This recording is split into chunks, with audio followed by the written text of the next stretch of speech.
UDFിന്റെ seat വിഭജന ചർച്ചകൾ തീരുമാനമാകാതെ തുടരുന്നു. ജയസാധ്യതയുള്ള സീറ്റുകൾ വേണമെന്ന നിലപാടിൽ JDU ഉറച്ചുനിന്നതോടെ ചർച്ച നാളത്തേക്ക് മാറ്റി. തിരുവമ്പാടി സീറ്റിൽ ഇനി ചർച്ചയ്ക്കില്ലെന്ന് മുസ്ലിം ലീഗും വ്യക്തമാക്കി. കേരള കോൺഗ്രസുമായി 21-നാണ് അടുത്ത ചർച്ച.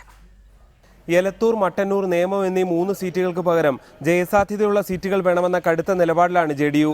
ഇന്നത്തെ ചർച്ചയിലും വിട്ടുവീഴ്ചയ്ക്ക് തയ്യാറല്ലെന്ന JDU നേതൃത്വം നിലപാടെടുത്തു. ഇതോടെയാണ് ചർച്ച വഴിമുട്ടിയത്. ഞങ്ങളുടെ നിലപാടുകളിൽ ഉറച്ചു നിൽക്കുകയാണ്. യാതൊരു മാറ്റവുമില്ല ഞങ്ങളുടെ നിലപാടിൽ. നമ്മുടെ തിരുവിതാംകൂറിലും കൊച്ചിയിലും നമുക്ക് വേണം. അപ്പോൾ ഞങ്ങളതിന് യാതൊരു വിട്ടുവീഴ്ച ചെയ്യുന്ന പ്രശ്നമില്ല.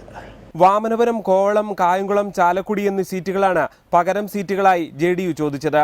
കായംകുളത്തിന് പകരം കരുനാഗപ്പള്ളിയും JDU ചൂണ്ടിക്കാണിച്ചിട്ടുണ്ട്.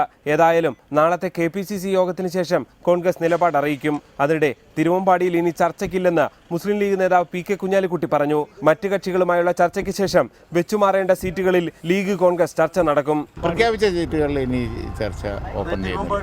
ഇല്ല, ഇനി ഞങ്ങൾ സീറ്റ് സ്ഥാനാർത്ഥികളെ പ്രഖ്യാപിച്ചോടത്ത് ഇനി ഓപ്പണിംഗ് ഇല്ല. കേരള കോൺഗ്രസ് M നേതാക്കളുമായും വൈകുന്നേരം കോൺഗ്രസ് നേതാക്കൾ ഉഭയകക്ഷി ചർച്ച നടത്തി. കൂടുതൽ സീറ്റ് വേണമെന്ന ആവശ്യത്തിൽ കേരള കോൺഗ്രസ് M ഉറച്ചുനിന്നതോടെ ചർച്ച അലസിപ്പിരിയുകയായിരുന്നു. ചർച്ച തുടരുകയാണ്.